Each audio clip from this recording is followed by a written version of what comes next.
Hoci oficiálne otvorenie sa uskutočňuje až v letných mesiacoch, my sme sa boli s dcerou Emila Dujku, súčasnou majiteľkou historického mlyna, porozprávať ešte teraz počas dokončovania rekonštrukčných prác. Kam až siaha história tohto monumentu?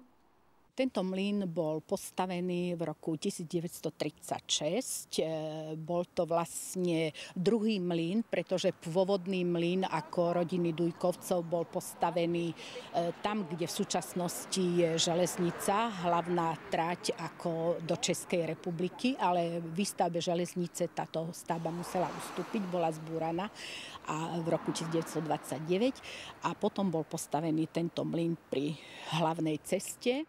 Jej otec, Emil Dujka, celý svoj život zasvetil mlynárskemu remeslu. Spoločne s rodinou si preskákal znárodňovanie a s ním spojené vysťahovanie z domu i mlyna, no aj napriek tomu v ňom nikdy neprestal pracovať. Potom reštitúciou sme tento mlyn sa nám podarilo získať naspäť, tak jedno obdobie bol v prenájme, čo fungoval asi nejaké 3 roky a potom znova bol ten mlyn zatvorený až do tohto obdobia, kedy sme sa teda rozhodli pre tento projekt, aby sa nejakým spôsobom znova vzduch do tohto mlyna dostala, nielen vzduch, ale aj ľudia. Tento rok by slávil storočnicu. Jeho rodina ju oslávi už spomínanou rekonštrukciou mlyna. V rámci toho projektu sa rekonštruoval mlyn a zároveň sa vybudoval remeselný dvor. To vybavenie mlyna je veľmi zachovalé. Všetko je pôvodné, to je vlastne zachovalé drevo na tie roky, je to úplná nádhera.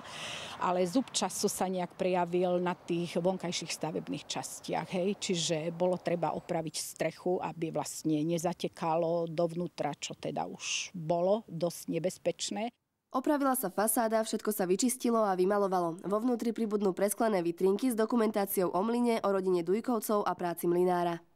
Potom tam budú rôzne fotografie, jednak ako keď sa mlyn staval v minulosti a tak aj zo života vlastne za celé to obdobie. Takže sú to všetko pôvodné dokumenty, ktoré budú vystavené potom vo vitrinách v mlyne.